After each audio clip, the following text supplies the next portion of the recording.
When it comes to buying your next car, keep this in mind. Especially if you're looking at a new car, wherever you go, the cars are generally going to be the same. Of course, from time to time, a dealership might have access to a special piece of inventory that you can't find many places. But overall, you can generally get the same new car just about anywhere.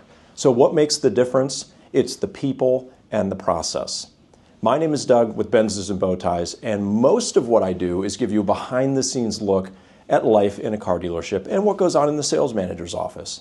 But a big part of what I do is show you that not all dealerships are bad. Not all dealerships make it difficult to buy a car.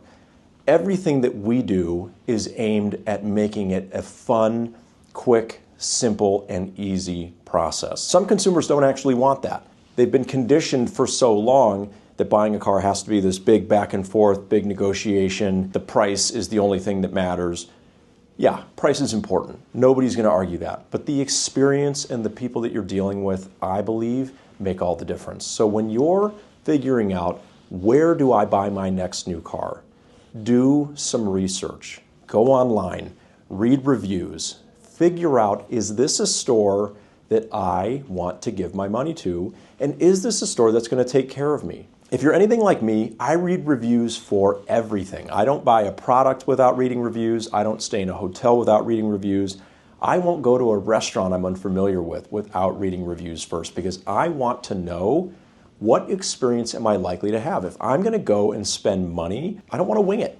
I don't want to take the chance that I could spend a lot of money and have a terrible experience. We need to extrapolate that same mentality to buying a car, because guess what? Experience does matter. And you can have a good time buying a car. You can be taken care of, and you can have a relationship with the dealership if that's what you want.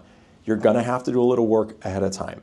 If you just fall in love with the car, or you reach out to a particular brand because it's nearby, then you are completely putting your experience in the hands of the universe, and you're rolling the dice on what kind of dealership am I going to be working with, what kind of people am I going to encounter, what is their process. Never mind what the pricing is, because the lowest price in the world isn't going to matter if the experience is terrible.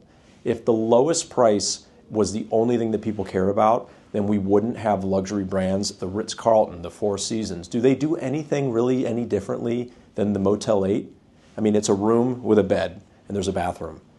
It's a hotel. What more do you need? There's no differentiation there in the product itself, but the experience is very different. You can choose the experience that you're going to have when you buy a car. It's going to be up to you to identify a dealership that does things in a way that you're comfortable with, that is going to treat you fairly, and is going to make it easy and fun to buy a car. And no, you don't have to go into the store. You're welcome to, but you don't have to. It's not a requirement. Help me change the dealership world. I can't do it by myself. I need help from other dealers. I need help from consumers. But the only way that we can do it is if we don't reward the bad dealerships. So help me and help other dealers that do things the right way by rewarding them. Let's make sure that the dealers that don't do things the right way are forced to change when people stop picking them because of convenience and start picking the dealers that are going to give them the experience that they deserve.